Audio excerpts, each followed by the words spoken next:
Al-Quran itu akan dibuat mudah oleh Allah. Masya Dan Allah. itu janji Allah itu tidak hanya sekali diucapkan dalam surat Al-Qamar. Itu area Broca dan area Wernicke.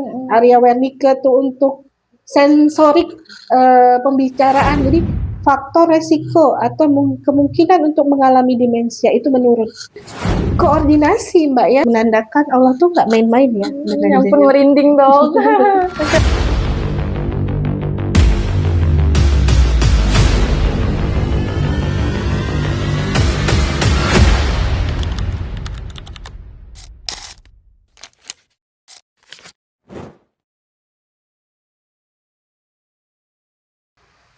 Assalamualaikum warahmatullahi wabarakatuh. Selamat pagi sahabat Pro. Kali ini kembali lagi di PMP Pro Podcast Edukasi Masyarakat tentang pengetahuan kesehatan bersama Pro kami wilayah Provinsi Sumatera Selatan. Di episode kali ini kita akan membahas satu topik yang menarik banget. Itu sangat dekat dan sangat bermanfaat sekali. Apalagi ini pastinya untuk manfaat kesehatan mental dan spiritual kita.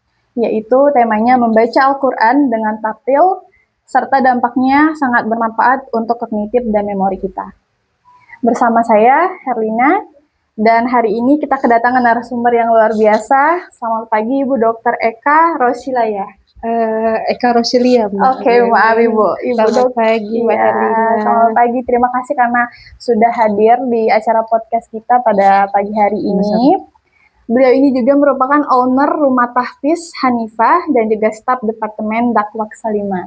Benar ya Ibu, Masya Allah luar biasa sekali ya teman-teman.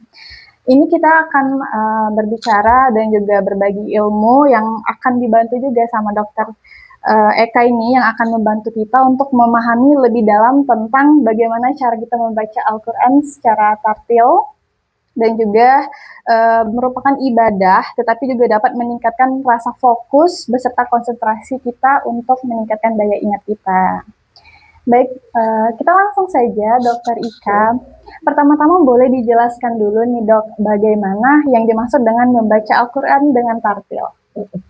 Jadi Mbak Herlina ya, ketika kita membaca Al-Quran, tidak hanya kita diharapkan bisa baca, tapi bagaimana kita membaguskan bacaan Quran tersebut, kemudian memberikan hak dari setiap huruf-huruf hijaiyah yang membentuk ayat-ayat Al-Quran, serta hak dan mustahaknya. Hak dan mustahaknya nih, jadi sebenarnya dalam setiap huruf hijaiyah itu terdapat sifat-sifat huruf yang harus kita penuhi sehingga memang huruf itu pas, enak didengarkan. Jadi ketika memang pas sesuai dengan makhraj dan sifatnya tadi, itu akan membuat pendengaran kita itu mendengarkannya lebih enak sehingga membaguskan akhirnya, serta kita mengerti tentang di mana kita harus berhenti ataupun melanjutkan ayat dari Al-Quran tersebut. Jadi seperti itulah mungkin yang disebut dengan tartil, insya Allah. Masya Allah. Jadi pengen ikut belajar mendalami tartil juga ini jadi Bu Dokter.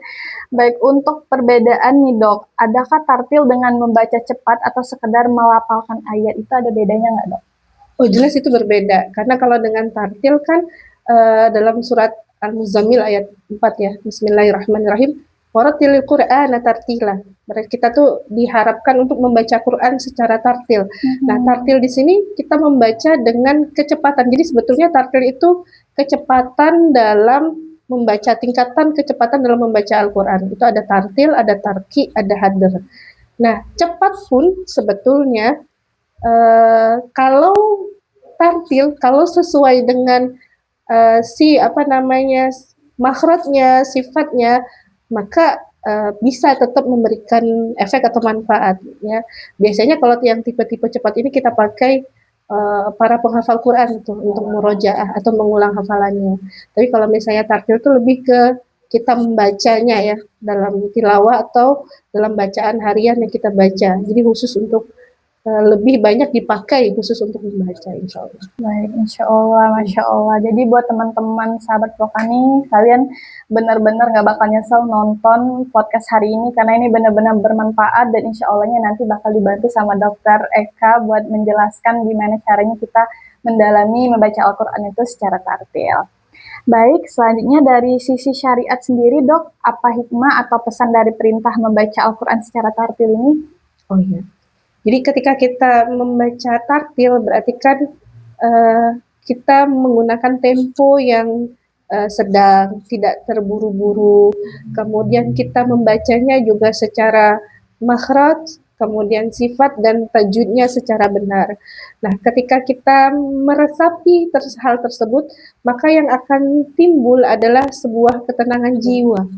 Ya, karena kan tanpa kita sadari setiap bacaan huruf tersebut ya akan memberikan irama tersendiri. Nah, irama itulah yang akhirnya secara tidak langsung memasuki ke alam pikiran kita dan akan membentuk sebuah pengaruh ya, efek terhadap psikologis diri kita ya. Contohnya ketika kita mungkin membaca surat An-Nas tanpa tanpa maksudnya asal membaca saja maksudnya. Bismillahirrahmanirrahim. Qul a'udzu birabbin nasi malikin nasi ilahin nas. Jadi kayaknya lewat ya, seperti itu lurus saja. Nah, tapi ketika kita memang membacanya sesuai dengan makhraj hurufnya, kemudian tajwidnya sampai ke hak sifat huruf tadi itu akan berbeda. Mungkin Mbak Herina ini saya contohin nih ya. Tapi tadi kan saya pakai An-Nas dengan yang cepat. Ya. Nah, kalau misalnya kita baca An-Nas dengan tartil tadi ya, seperti ini contohnya. Bismillahirrahmanirrahim. Tentu berbeda dengan dari awal pun sudah berbeda dari yang lain. Qul a'udzu birabbin nas, malikin nas, ilahin nas. Nanti kan lama-lama alunan-alunan seperti itu yang sebetulnya iramanya akan terbentuk dengan sendiri. Mungkin karena dengung, mungkin karena hukum tajwid. Nah, itu akan memberikan kenyamanan pribadi ya secara psikologis. Nah, ini terkait dengan yang syariah tadi. Kenapa apa hubungannya ibaratnya secara keislamannya? Ketika kita membaca dengan tartil, maka kita mengusahakan berarti membenarkan sesuai dengan tadi ya cara membaca huruf dengan benar sehingga artinya pun akan sama. Artinya pun akan benar pula. Karena dalam huruf hijaiyah ketika kita salah meletakkan makhraj huruf berarti akan berubah jadi hurufnya. Iya benar. Benar kan? Benar. Kayak sa jadi sa gitu kan. Ada huruf sin titik 3 berarti yang sya, ada yang huruf sin yang tipis yang kata orang digigit lidahnya sa gitu kan. Ada juga yang sin biasa sa, atau mungkin ada satu lagi huruf yang mirip so gitu kan, yang tebal, yang cara pengucapannya juga berbeda. Nah, disitulah membedakannya ya, sehingga makanya seorang muslim diharapkan memiliki kemampuan, bahkan disebutkan memiliki kewajiban yang merupakan tanggung jawab dirinya sendiri untuk bisa membaca Quran secara tartil. Jadi dia tahu makhrajnya, dia tahu sifatul hurufnya, dia tahu hukum-hukum tajwid yang merupakan sifat tambahan dari huruf tersebut. Masya Allah dokter, jadi memang benar buat teman-teman juga yang di rumah, kalau misalnya kita belajar tartil ini memang bukan hanya sekedar belajar nadanya saja ya dok, memang dari artinya juga, nanti kalau salah pengucapan juga bakal salah arti juga dok ya, jadi memang benar-benar harus dipahami. Tapi insya Allah ketika kita mulai untuk belajar itu pasti bakal dibantu sama Allah ya dok ya, belajar untuk membaca Al-Quran secara baik dan benar dengan tartil juga gitu kan. Karena memang benar sih kalau kita merasakan bahwa di awal itu membaca Quran itu kayaknya susah ya. Iya benar. Padahal janji Allah itu dalam surat Al-Qalamah, walaqad yassarnal Qur'ana lidzikri fahal min mudzakir. Jadi Al-Quran itu akan dibuat mudah oleh Allah. Dan itu janji Allah itu tidak hanya sekali diucapkan dalam surat Al-Qamar tadi, tapi itu 4 kali Mbak. Berarti menandakan Allah tuh nggak main-main ya. Yang pun merinding dong. Masya Allah. Jadi makin semangat ya dari saya pribadi, mungkin juga teman-teman di rumah makin semangat untuk belajar mendalami membaca Al-Quran, entah itu dengan cara tartil, setidaknya untuk dibaca terus-menerus aja itu udah Ya, Masya Allah banget ya teman-teman. Baik dok, kita lanjut. Selanjutnya untuk banyak yang mengatakan dok bahwa membaca Al-Quran dengan tartil bisa meningkatkan fokus. Sebenarnya apa sih hubungannya tartil dengan kemampuan kognitif seseorang dok? Oke. Jadi kalau dalam membaca Quran tartil tadi kan ada yang namanya makhraj huruf ya. Nah, ketika di makhraj huruf tadi ada penempatan tempat-tempat tertentu. Jadi di hukum apa namanya kalau kita bilangnya di tahsin ya, di pembelajaran yang kita harus khusus mempelajari bagaimana membaca Quran secara benar. Nah, huruf-huruf itu ada tempat keluarnya masing-masing. Nah, tempat keluarnya masing-masing itu harus diingat, Mbak. Jadi diingat dan ketika dibacakan itu memang misalnya gini, Bismillahirrahmanirrahim. Itu saja ada huruf ba, ada huruf sin, ya, ada huruf mim, ada huruf alif, lam, ha, gitu kan. Kemudian ro, ada huruf ha, ya, ada huruf mim, ada lagi hukum tajwid yang lain. Nah, ketika kita mengucapkan bis, berarti ada huruf ba dan huruf sin. Sin dan ba itu punya tempat. Ba itu di bibir. Sin itu ujung lidah ketemu dengan gigi depan bagian dalam. Jadi ketika kita membaca bis itu bis. Jadi memang meletakkan organ-organ yang terkait dengan pembacaan Quran itu pada tempatnya dan tidak boleh kalau kita bilang menghilangkan sifat. Jadi makhraj berbeda, sifat berbeda. Jadi di tahsin kita akan mengenal sifatul huruf, sifat dari huruf hijaiyah. Dan huruf hijaiyah itu minimal punya 5 sifat setiap satu hurufnya. Wah, ada yang bisa lebih, ada yang bisa 6 sampai 7.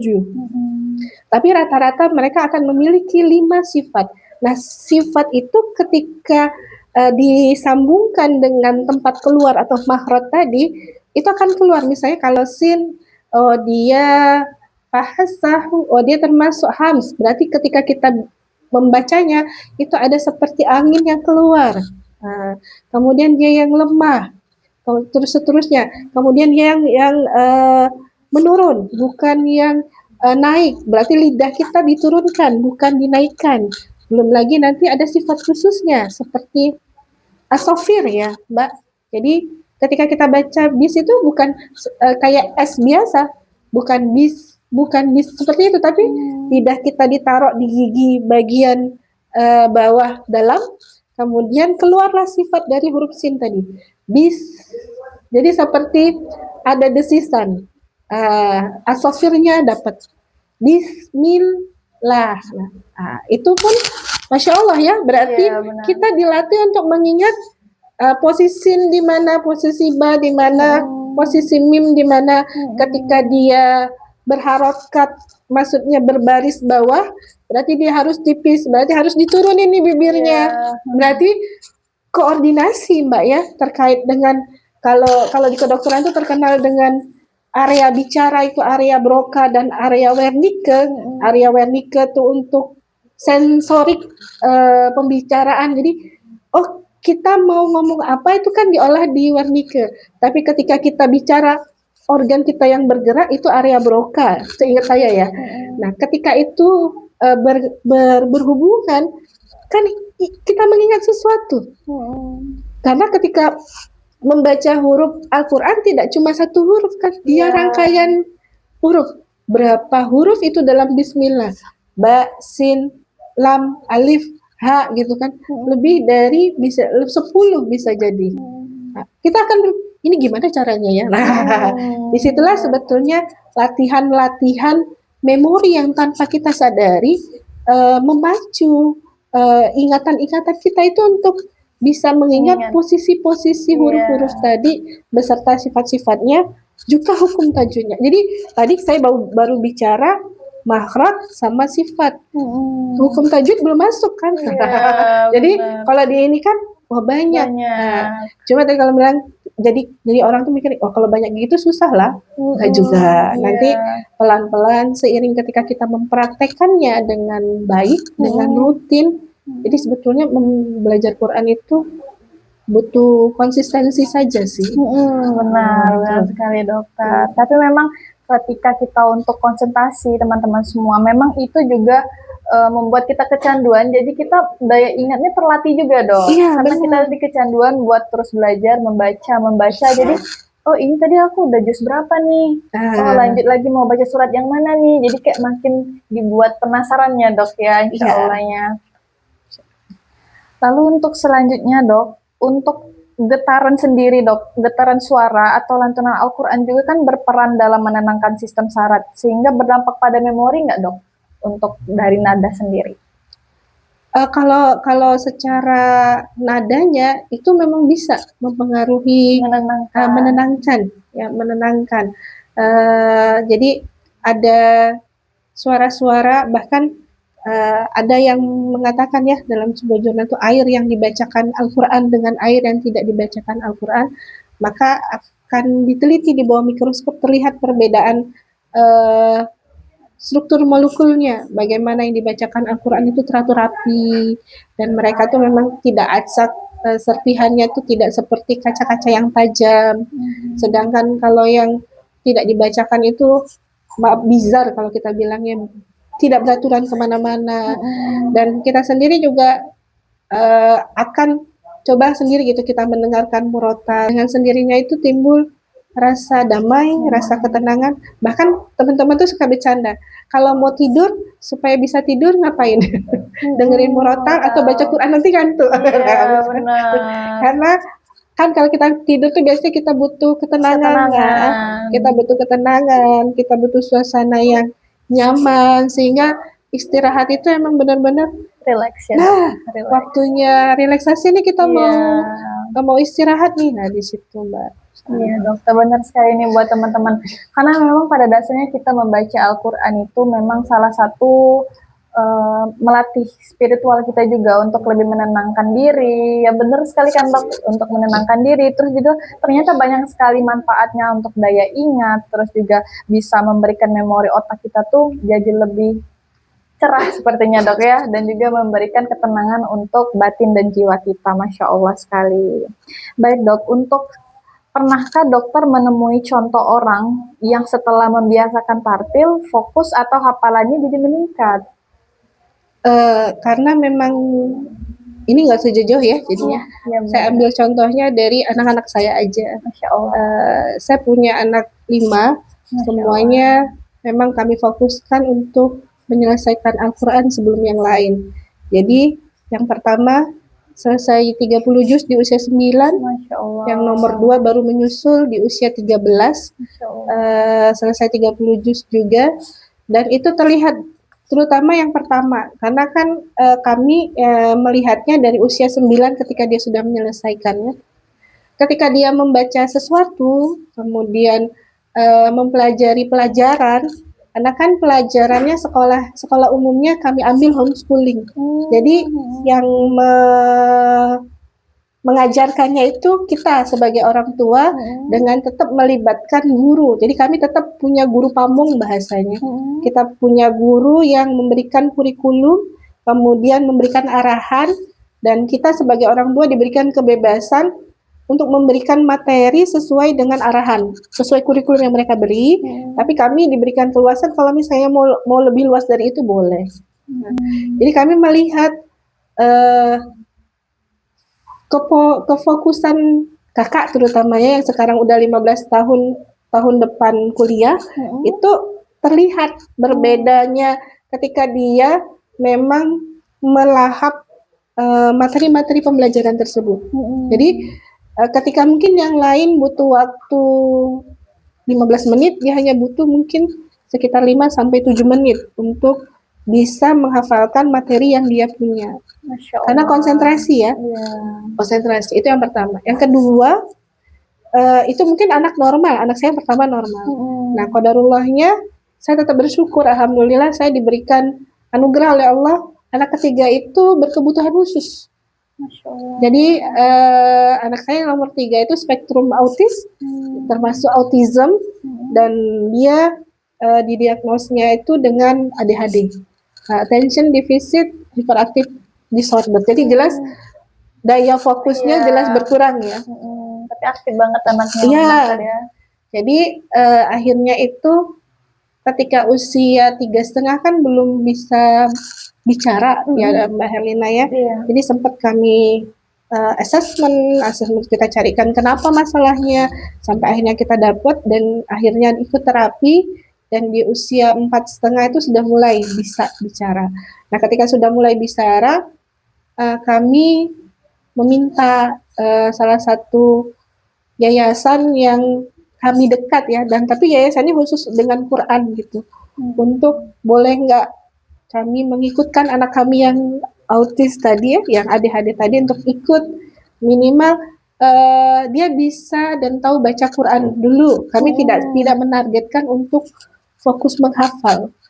Qadarullah saya tuh sampai ya nggak bisa bilang ya, maksudnya ketika ini Masya Allah itu semuanya karena Allah, bukan karena kami atau siapapun gitu kan, itu semua karena kehendak Allah. Jadi pada waktu itu saya tuh sempat kaget, dia tuh tahu ayat yang saya baca itu pojok berapa, baris berapa, halaman berapa gitu, itu ayat keberapa kayak gitu kan.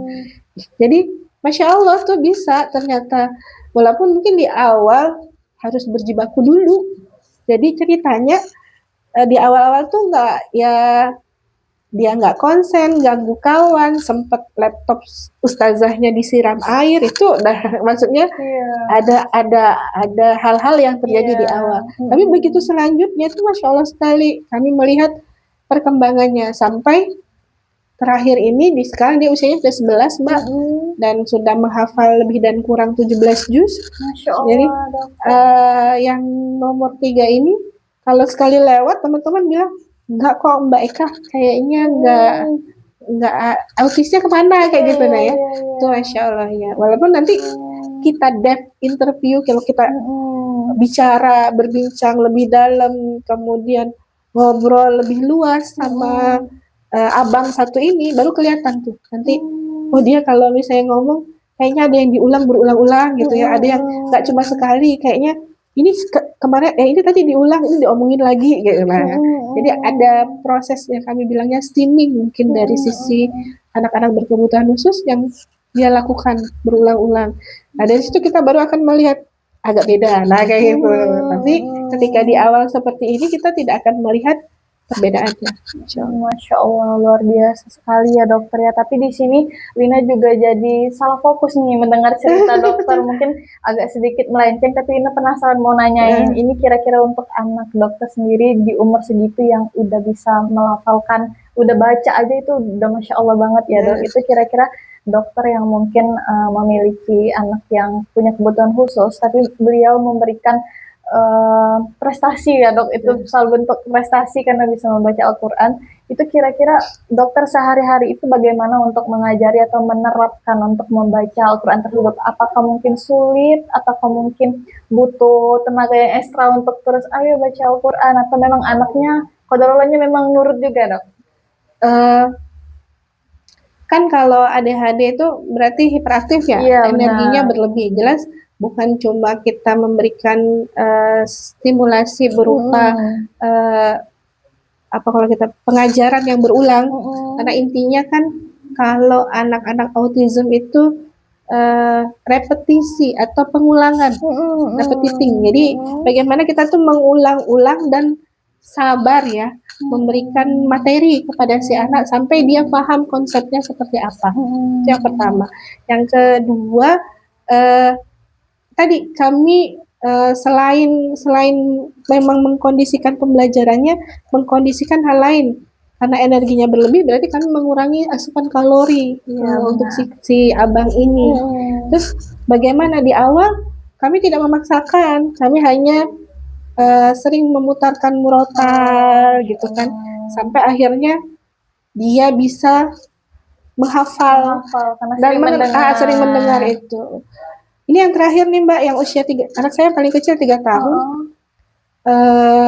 Saya juga kaget karena sebenarnya nggak terlalu bahasanya tuh, karena dia kan udah anak normal biasa, nanti kita iniin aja gitu kan ya. Kecuali si abang memang kita berikan duduk belajar, terus memang dikhususkan untuk tahu oh ini jamnya belajar atau jamnya mengulang kayak gitu. Ya itu khusus abang. Nah, kalau adik, saya juga kaget nih dalam tempo dia masuk ini 3 tahun, sekitar April tahun depan itu 4 tahun, masuk 4 tahun. Dia sudah, walaupun mungkin tapi belum ini ya, belum tartil ya, karena kan masih cadel yang 3 tahun ini. Pembacaannya juga belum baik. Ya. Jadi selama hampir 2 bulan masuk kelas tahfiz, intinya karena dia suka ada temennya masuk, maka dia masuk. Sebenarnya kami tidak mengharuskan, ayo masuk sekolah gitu, enggak. Alhamdulillah Mbak, dari surat An-Naba sampai Al-Balad, lebih kurangnya setengah juz 30, itu bisa dia setorkan. Masya Allah. Karena memang auditori ya, di masa-masa emas mereka sebetulnya daya ingatnya masih Masya Allah. Ya, Masya Allah. Walaupun kita nggak boleh berpikir kita nih udah tua, susah nih menghafal, kita nih udah tua, kita nih susah nih membaca karena harus mengingat makhrajnya di mana, tajwidnya di mana. Nggak jadi halangan Mbak, karena di apa namanya, mungkin di YouTube atau mungkin di itu kita lihat ya, bagaimana di Turki usia 86 tahun sudah menyelesaikan 30 juz gitu kan, dan dia bilang saya sudah 10 tahun duduk di kelas ini untuk belajar Quran. Masya Allah, jadi kan semangatnya ya. Kemudian ada kemarin barusan di YouTube juga lewat di beranda saya, di beranda IG rumah tahfiz saya tuh, usia 83 tahun lagi menghafal surat Al-Mumtahanah gitu kan. Jadi kita yang muda harusnya lebih giat lagi ya. Iya benar, jadi insecure ya Dok ya. Masya Allah malu Dokter. Baik, itu benar-benar jadi motivasi juga sih buat teman-teman dan buat Lina juga nih Dok, bahwasanya berarti anak-anak dokter di umur yang masih sangat belia ternyata sudah mumpunin yang istilahnya mau belajar Dok ya. Sampai di titik itu aja itu udah luar biasa banget Dok. Karena menurut Lina pribadi pun jujur, iya dari Lina pribadi pun kadang masih sering dibilang malas tapi masih bolong-bolong baca Al-Qur'annya Dok. Jadi memang buat teman-teman semua, kita di sini sama-sama belajar. Mungkin setelah kita mengetahui bahwa manfaatnya membaca Al-Qur'an, terus juga untuk ketenangan batin kita bisa lebih semangat lagi Dok ya, lebih semangat lagi, apalagi anaknya dokter ini masih muda-muda banget, masih kecil-kecil banget, tapi ternyata Masya Allah sekali udah banyak setoran hafalannya Dok ya, Masya Allah. Baik Dok, untuk berapa lama biasanya seseorang harus rutin membaca tartil biar merasakan perbaikan pada memori atau fokusnya Dok? Kalau itu sebetulnya nggak perlu lama ya Mbak. Artinya itu kan kita bilang kita punya waktu repetisi aja, diulangin, di-repeat maksudnya ya. Kita repeat, kalau bahasa dulu yang terkenal tuh rewind gitu, ya, kita ulang balik gitu. Kalau disampaikan kita punya waktu setengah jam aja dalam sehari, atau kalau misalnya saya sibuk banget nggak punya waktu, 15 menit aja sehari. Benar-benar loh. Bahkan dalam kelas-kelas tahsin, kan banyak sekarang kelas tahsin online ya. Kelas-kelas tahsin itu tidak perlu waktu banyak. Walaupun mungkin dikatakan jadwal jam 8 sampai jam 10, kita biasanya hanya dapat jadwal 15 menit satu orang kan maksimal. Bahkan bisa jadi kurang dari 15 menit untuk bisa belajar. Sekarang itu saja yang kita ambil waktunya, kita contohin aja gitu. Karena saya ikut tahsin online nih. Ini yang saya alami, yang saya ceritakan saya alami. Saya ikut tahsin online kan 2 jam, dari jam 8 sampai jam 10 itu ada bisa 10 sampai 12 orang satu grupnya. Nah, kita tidak diwajibkan ikut dari awal, sesuai dengan keluangan kita ada di mana. Kita masuk tapi kita izin tetap ya sama gurunya. Kita sampaikan, kita izin, kita masuk, kemudian kita setoran. Nah, setoran tuh nggak lama loh Mbak. Setoran tuh cuma bukan setoran hafalan, belajar membaca. Itu hanya 10-12 menit paling lama. Bahkan kalau dihitung nggak nyampe 15 menit ya Ustazah. Iya katanya. Makanya manfaatin banget. Nah, tapi itu direpetisi atau di repeat, diulang hampir setiap hari, maka yang terjadi adalah ingat. Ingat. Intinya lakukanlah walaupun sedikit, jangan ditinggalkan sama sekali. Nah, itu kaidahnya. Iya, benar, dokter. Jadi ada dalam waktu kita itu entah cuma 10 menit, memang kita luangkan untuk bisa mengulang. Nah, sehingga memang yang kita pelajari itu kita ingat loh Mbak, gitu loh. Saya belajar nih seminggu sekali, 1 jam misalnya. Tapi minggu depan nih masuk lagi. Yang minggu kemarin apa ya materinya? Lupa ya dok ya. Benar. Jadi ada kontinuitas ya dalam ada semacam keberlanjutan. Sebagaimana kita juga sebagai dokter kan pasti diminta untuk belajar seumur hidup kita. Nah, seperti itu juga. Iya, benar. Berarti buat teman-teman juga nih, salah satu poin yang diambil berarti kalau kita membaca Al-Quran terus-menerus itu salah satu cara biar kita cepat mengingat juga, dok ya. Karena memang harus di-repeat, dibaca terus di setiap harinya. Walaupun cuma seayat bahasanya tuh kalau dok ya, walaupun cuma seayat, kalau kita baca terus-menerus dan makin bakal ketagihan dok ya, dan mungkin penasaran, nggak mungkin setelah 1 ayat ini bakal cuma 1 ayat itu aja yang akan dibaca, tapi ayat-ayat berikutnya. Bahkan saya boleh tambahkan Mbak, saya tuh pernah, tapi saya belum saya belum dalami lebih dan saya praktekkan. Ada yang menyebutkan cara mudah untuk menghafal, salah satunya adalah membaca 1 juz, misalnya juz 1 yang kita baca ya, dan itu diulang selama 1 bulan full, juz itu saja, juz 1 terus.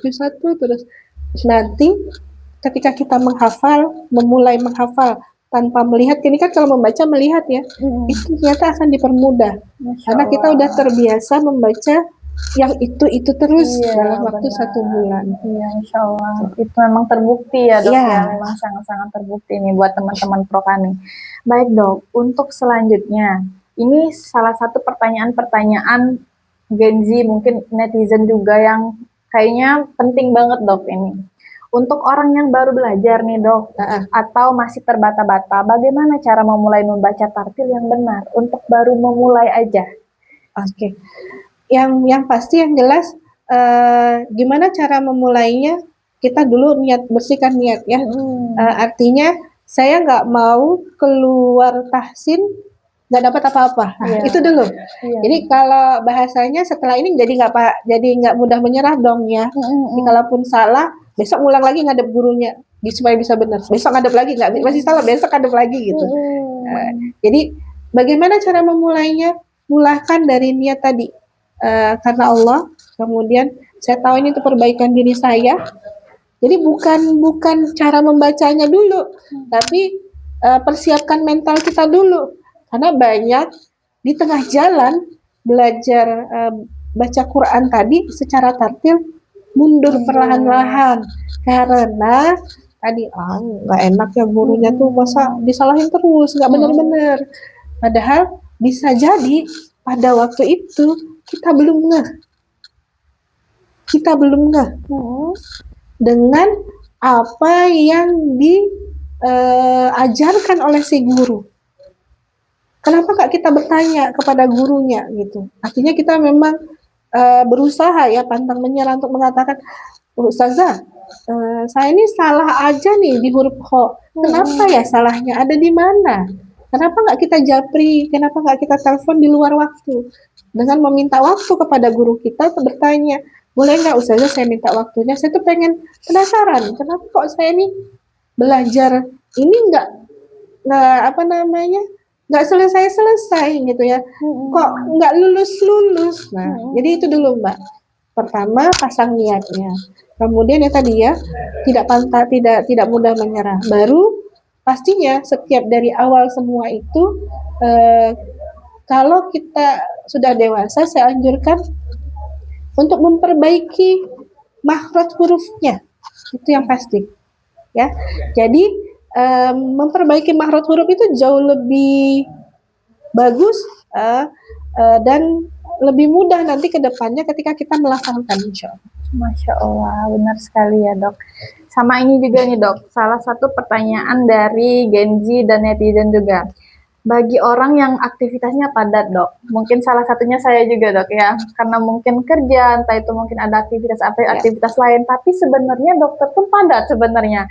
Kira-kira ada nggak sih dok tipsnya apa cara paling sederhana agar tetap bisa membaca Al-Quran sambil memperbaiki kualitas kognitifnya? Oke. Sekarang berarti kita sudah bisa baca ya? Tapi karena padat tadi jadi jarang dok. Kira-kira cara yang sederhananya agar tetap bisa terus membaca Al-Quran secara memperbaiki kualitas kognitifnya itu tipsnya gimana menurut dokter? Jadi yang pertama tetap luangkan waktu setelah sholat wajib. Satu ayat saja jadilah. Ya. Kalau bilang satu ayat aja nggak apa-apa deh. Kalau misalnya kita mau ambil waktu setelah kita sholat wajib. Kalau memang tidak sempat diburu misalnya banyak pasien, kita sendiri punya kegiatan yang lain, mungkin bisa dipakai kalau memang kita punya waktu istirahat di waktu istirahat pun tidak ada misalnya. Kita punya waktu sholat malam ya sebetulnya ya, qiyamul lail, tidak harus tahajud, sholat witir mungkin sebelum tidur untuk jadi pada sholat sunnah ada beberapa ulama yang membolehkan kita membuka mushaf ketika kita membaca surat-suratnya. Jadi silakan buka mushaf itu, dan di saat itu melatih sebetulnya ya, melatih kita untuk membiasakan punya waktu membaca Quran, insya Allah dari situ. Nah, yakinilah ketika kita memang mengusahakan, karena selama ini sih mengusahakan waktu bersama Quran, maka insya Allah Allah pun akan meluangkan waktu bersama kita. Masya Allah dokter. Karena yakini juga pada saat itu juga Allah itu akan menyelesaikan urusan-urusan yang akan kita hadapi pada hari itu, insya Allah. Masya Allah. Jadi satu ayat aja jadilah dalam satu hari. Masya Allah dokter, emang buat teman-teman pro kami ini memang bermanfaat dan memang sangat penting ya, apalagi kita di sehari-hari ini sering sekali memang mengeluh, aduh padat, aku pagi-pagi udah mau kerja, malamnya udah capek, kadang langsung tidur, padahal itu masih banyak sebenarnya waktu, kita 1 kali 24 jam itu masih bisa untuk menyisihkan waktu, benar kata dokter, walaupun cuma satu ayat yang kita baca dalam satu hari itu kita masih bisa untuk membaca Al-Quran. Atau Mbak, ada satu lagi yang akhirnya terlintas dalam pikiran saya gitu ya, mungkin punya kendaraan ya, punya mobil, kalau misalnya punya mobil ya, bisa kita putarkan murotal, kita dengarkan selama perjalanan dari tempat kita di rumah, dari tempat tinggal kita ke tempat kerja, sambil kita mengikuti bacaan syekh yang ada dalam murotal itu juga bisa diinikan. Iya dok, jadi memang nggak ada alasan ya dok ya buat teman-teman pro kami juga di rumah harus tetap semangat dan juga diusahakan, karena memang hanya niat dan usahanya itu yang sebenarnya yang mahal dan sulit ya dok ya. Betul. Tapi kalau memang kita udah punya niat, udah punya usaha, terus juga di setiap harinya kita selalu mengulang dan mengulang, insya Allah ini bakal menjadi sebuah kerutinan yang bermanfaat, dan juga di setiap harinya itu kita nggak ngerasa bahwa hari-hari itu padat, nggak ada waktu, karena sebenarnya kita masih akan ada selalu waktu ketika kita udah berusaha untuk menyelipkannya di berbagai aktivitas. Salah satunya tadi ya kata dokter, kita dari mengemudi lagi di jalan aja itu bisa sambil dengar murotal, terus juga mungkin bisa sambil hafalan juga sambil di jalan seperti itu. Mungkin bisa sambil zikir juga dok ya. Bisa, insya Allah. Baik dok, mungkin kita ke selanjutnya. Apakah ada teknik tertentu, misalnya pernafasan, terus pengaturan tempo atau fokus tertentu yang bisa membantu membaca tartil ini jadi lebih baik? Iya Mbak, jadi sebenarnya bukan kalau kami dulu, karena saya sempat belajar irama ya,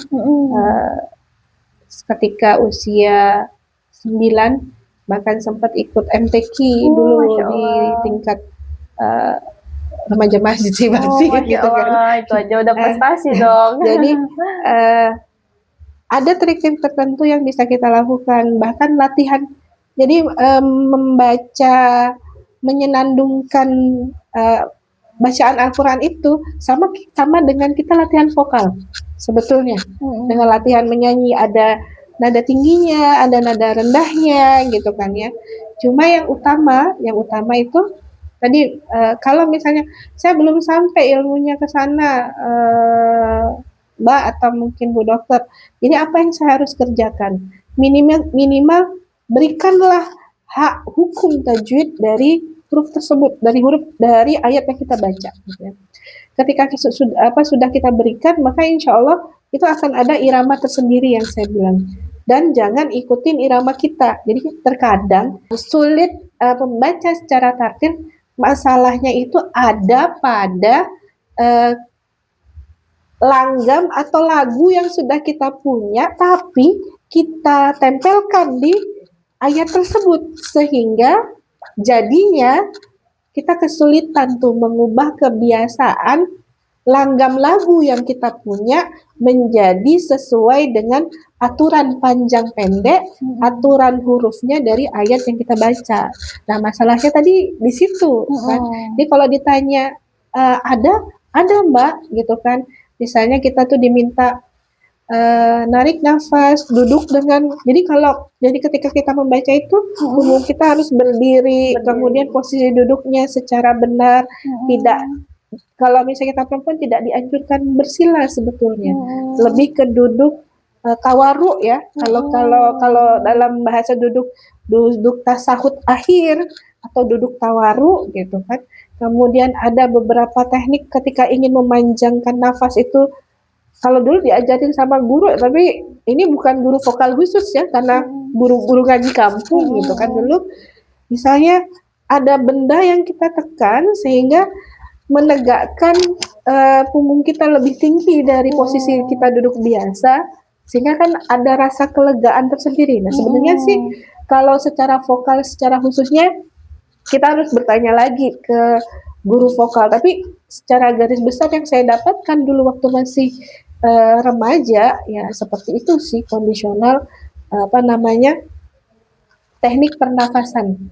Nah, dan yang jelas berikanlah hak dari tadi ya, hukum-hukum tadi, hak dari huruf-huruf tadi, sehingga memang benar bacaannya, kita fokus dengan di situ. Ya, Masya Allah, benar sekali dokter ya. Berarti memang sebenarnya itu tuh nggak sulit ya dok, tapi karena yang membuat sulit karena niat sama ini tadi ya, nggak mau fokus belajar. Jadi makanya buat sahabat-sahabat yang di rumah yang memang mau belajar itu jangan takut, apalagi yang katanya mungkin, aduh ini nanti bakal sulit deh, apalagi ini kan katanya belajar tartil ini banyak banget tekniknya gitu dok ya. Tapi padahal ketika kita tuh udah berusaha fokus, itu pasti bakal seiring berjalannya waktu bakal bisa dok ya. Lalu dok, bagaimana cara agar membaca tartil ini bisa sekaligus membantu proses menghafal, terutama untuk pemula? Karena kan tadi dok, yang sebelumnya kita bahas, karena kan biasanya Gen Z zaman sekarang tuh malas menghafal dok, malas banget menghafal. Jadi sekaligus karena mau belajar tartil, gimana sih cara prosesnya menghafal itu tuh bagi yang pemula tuh agar lebih mudah gitu? Kalau menurut saya karena kita mau belajar, kenapa nggak nyemplung sekalian, mandi bahasanya. Jangan cuma kecebur aja, cuma kakinya tapi mandi aja sekalian sama badannya. Jadi kalau ditanya sebelum menghafal, perbaiki dulu bacaannya. Bacaannya sudah oke, ya, sudah pas, sudah baik, guru sudah menyatakan, oh ini bacaannya udah benar nih, silakan untuk menghafal. Nah, karena ketika kita sudah baik bacaannya, kemudian kita menghafal, kita tidak perlu lagi nanti diperbaiki Mbak ketika kita setoran, karena bacaan kita udah benar. Jadi nggak ada yang perlu, kemarin itu bacanya za kok jadi za gitu ya, salah. Karena terkadang hafalan yang pertama itu akan lebih diingat daripada ketika kita memperbaiki, agak lebih sulit jadinya. Sehingga kalau ditanya, perbaiki dulu bacaannya. Setelah diperbaiki, baru kita akan menghafal. Terkecuali ya pada anak-anak. Biasanya kami akan seiring dan sejalan. Bahkan bisa jadi mungkin hafalannya agak maju, perbaikannya bertahap. Cuma ketika dewasa, saya menganjurkannya perbaiki dulu remaja atau dewasa ya. Jadi usia-usia yang sudah memahami dan bisa menempatkan posisi-posisi organ ketika kita jelaskan itu paham ya. Maka baiknya dia memperbaiki bacaan dulu baru dia menghafal. Nah, sembari itu boleh menghafal. Jadi ketika dia sudah memperbaiki, dia menghafal gitu. Nah, terus inti dari menghafal itu apa? Cukup dengan mengulang. Kunci menghafal itu mengulang. Logikanya saja, rasionalnya saja, ketika kita mengulang, diulang berulang-ulang, ya, tentu kita akan jadi hafal dengan sendirinya. Bahaya gini, Mbak beli deterjen, apa yang teringat di pikiran Mbak? Mau nyuci. Ya, berarti mau nyuci. Iya. Kalau misalnya mau dibeli deterjen yang apa, ingatnya apa, Mbak? Ingat merek. Iya, ingat merek kan, merek tertentu gitu ya. Nah, sebetulnya itu terjadi karena apa sih? Apakah kita sering lihat? Apakah kita sering dengar? Apakah kita sering ditawarin? Banyakan kan karena kita sering lihat dan sering dengar kan ya. Kalau ditawarin mungkin agak jarang. Ada sih tapi jarang. Iklan paling. Jadi gimana cara menghafal? Menghafal itu bisa dimulai dengan membiasakan untuk lebih sering mendengar. Awalnya dari situ dulu. Dimanapun dalam posisi apapun kecuali di WC ya. Murotal itu hidup dengan sendirinya ya. Misalnya targetan kita itu menghafal surat Al-Bayyinah gitu ya, contohnya gitu kan. Dan kita sedang memperbaiki bacaan sembari menghafal surat Al-Bayyinah. Maka surat Al-Bayyinah itu putarlah terus. Mau kita tidur, mau kita makan, mau kita main, mau kita lagi nonton, ya, mau kita lagi istirahat sambil ngobrol sama temen ya. Jadi setengahnya di sini, di setengahnya kan biasanya Gen Z suka begitu kan. Iya benar. Kemudian apa sambil nongkrong di kafe sama teman, itu yang bisa kita kerjain sembari. Jadi kita ini kan punya alam bawah sadar yang sebenarnya nggak termanfaatkan banyak, dan alam bawah sadar kita tuh lebih besar daripada memori alam bawah sadar kita lebih besar daripada memori alam sadar kita. Kenapa nggak kita manfaatin? Iya benar. Ya kan? Iya. Kenapa nggak kita manfaatin alam bawah sadar kita kayak iklan tadi lewat dia, kita denger dia. Ini Al-Bayyinah nih lewat kita dengerin gitu ya, kita baca atau pada waktu yang memang kita belajar kita baca gitu kan. Jadi ada inget-ingetnya dikit. Nah, begitu dihafal, loh kok udah bisa ya? Nah, itu Mbak bahasanya karena posisinya nggak disengaja, dalam posisi nyantai, kita tidak tertekan. Kan biasanya Gen Z nggak mau tuh ditekan-tekan. Iya, kita dalam posisi nyaman, menyenangkan, sesuatu itu lewat, tentu dengan sendirinya tubuh itu memberikan respon sebagai penerimaan. Sehingga nanti pada satu saat itu di-recall balik gitu, maka dia akan mudah kita dapatkan.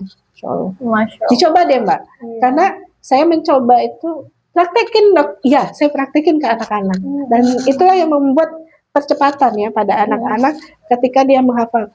Dia belum bisa anak Mbak, dengerin aja anak Mbak pelan-pelan terus sampai akhirnya ketika coba Dedek surat udah bisa itu Mi ayat 1 sampai 5. Ternyata nanti kita perbaiki. Tentu bukan berarti ketika dia menghafal dengan cara seperti itu kita biarkan. Makanya tetap kunci utamanya baik itu memperbaiki tahsin atau itu menghafal, ada yang namanya kalau bahasa kami itu talaqi musafahah.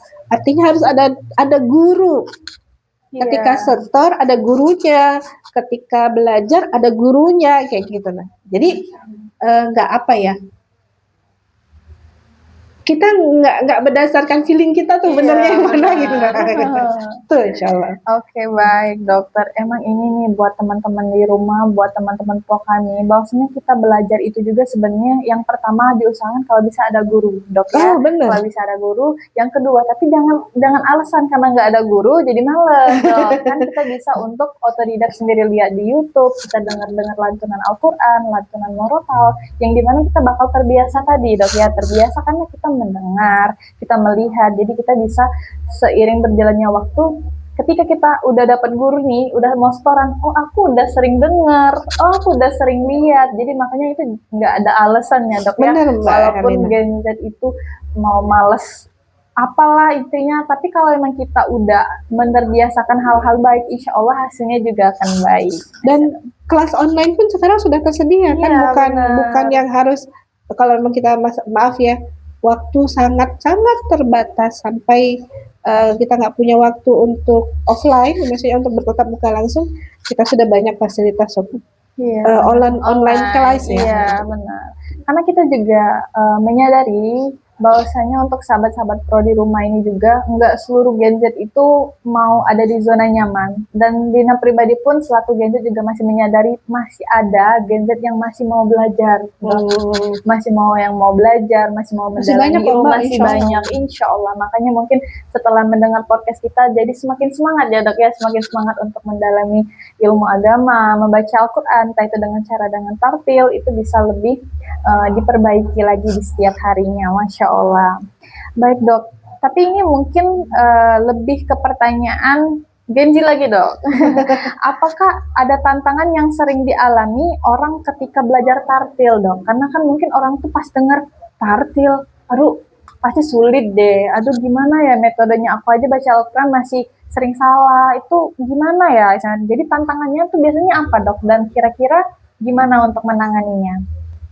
Tantangan terbesar itu bukan dari luar ya, justru dari diri kita sendiri sebetulnya. Tantangan terbesarnya itu dari diri kita sendiri. Apa tantangan terbesarnya? Tantangan terbesarnya adalah mengalahkan ego. Ego untuk disalahkan. Jadi kalau kita belajar ibarat sebuah gelas, kosongkan gelasnya dulu. Terima ilmunya. Kemudian pasti kita cari guru yang bagus ya, yang baik, dan dia sudah memiliki kualifikasi, misalnya dia punya syahadah atau dia punya kompetensi memang untuk memperbaiki bacaan tadi.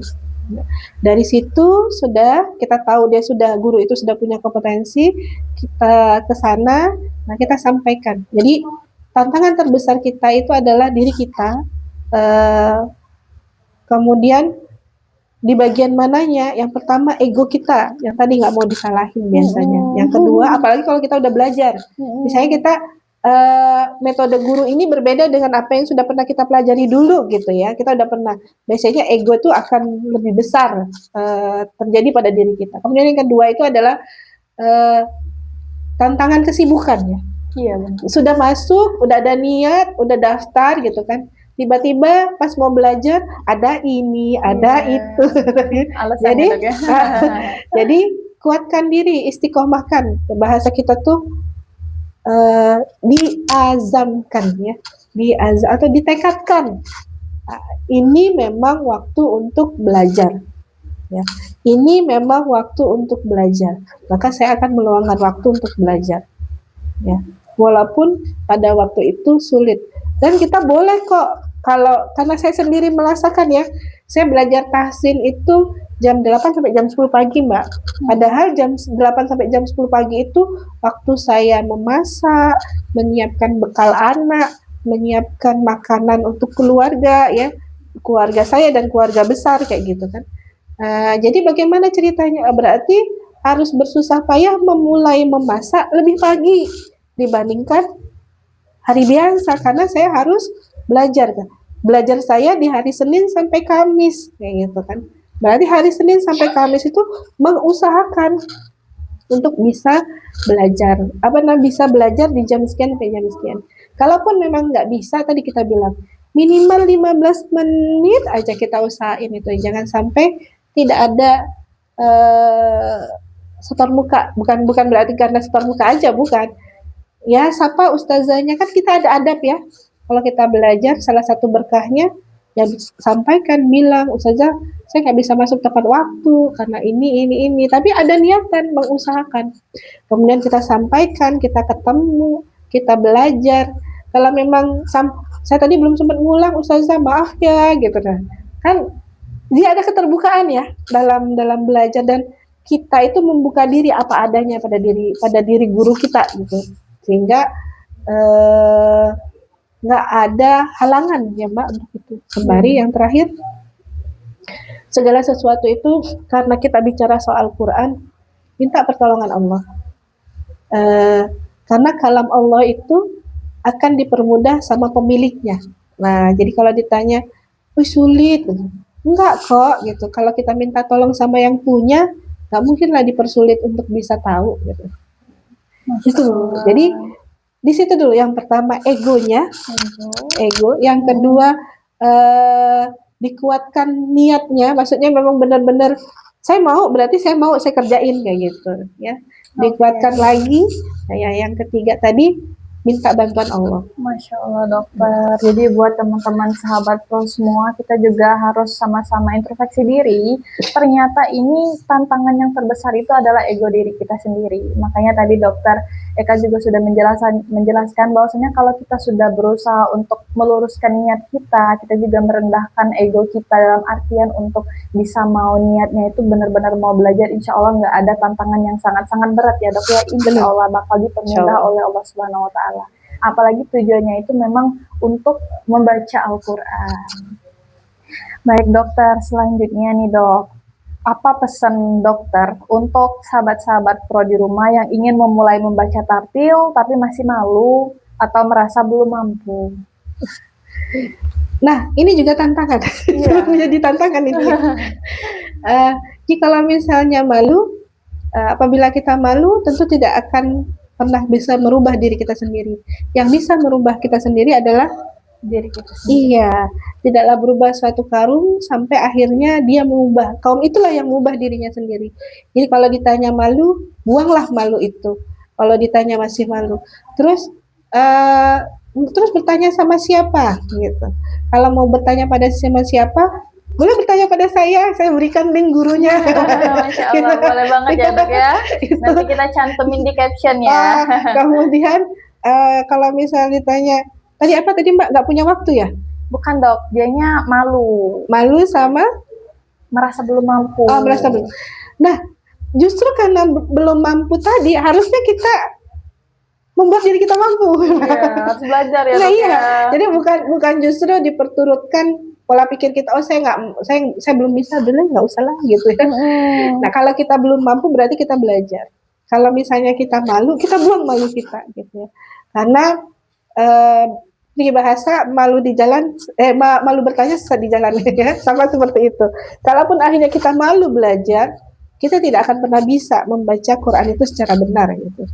Sedangkan perlu ditegaskan kembali, kewajiban diri kita yang tidak akan tertanggung oleh orang lain, salah satunya adalah bisa membaca Quran dengan baik ya. Dengan baik di sini kan dengan tartil tadi. Itu adalah kewajiban fardu ain kalau secara syariahnya. Kewajiban diri kita sendiri yang harus akan kita pertanggungjawabkan nanti gitu kan ya.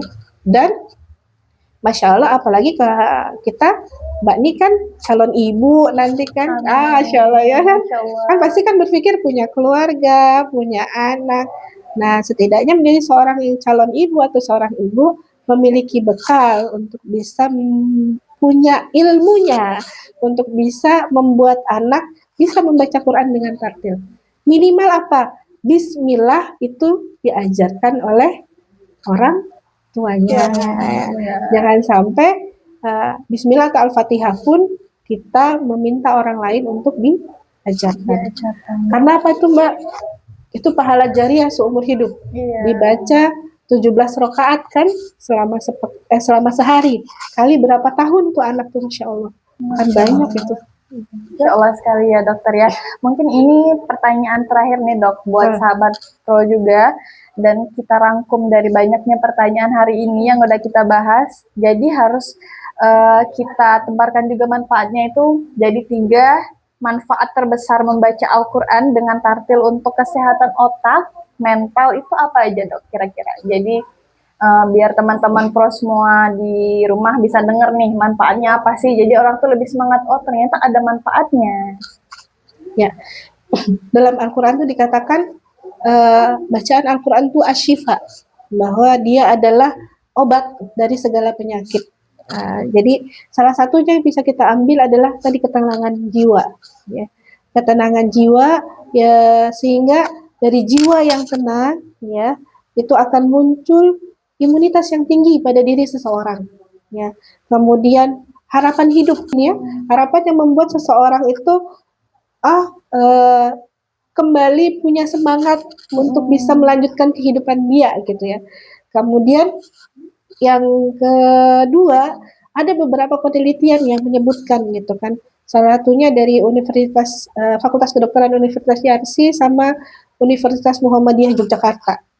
Di situ dikatakan ternyata ketika kita membaca, menghafal itu memberikan efek pengurangan pada demensia pikun ya. Jadi jadi orang yang sering baca Quran dengan tartil, orang yang menghafal itu faktor resiko atau kemungkinan untuk mengalami demensia itu menurun. Dan di sisi lain juga kita dapatkan anak-anak yang menghafal, salah satunya dengan dipatah-patahkan ya, itu dari Universitas Muhammadiyah Yogyakarta itu disebutkan dia memiliki short term memory yang terlatih. Jadi biasanya dia ngafal plat nomor, itu biasanya kan short term memory itu yang dipakai. Nomor telepon ya, itu jauh lebih cepat anak-anak yang terbiasa menghafal. Masya Allah. Di situ itu yang jadi secara memori dia melatih, kemudian mengurangi demensia, kemudian yang terakhir ketenangan jiwa. Masya Allah. Dan itu ketenangan jiwa kalau secara kedokteran yang disebut dengan psikosomatis, salah satu obatnya adalah tadi ya, ketenangan jiwa tadi. Masya Allah dokter. Jadi buat teman-teman semua memang sudah dirangkum nih sama dokter Eka bahwasanya manfaat dari membaca Al-Quran dengan tartil ataupun membaca Al-Quran aja itu udah banyak sekali manfaatnya. Mulai dari ketenangan jiwa, terus juga kita menghafalnya di setiap hari itu banyak sekali manfaatnya teman-teman.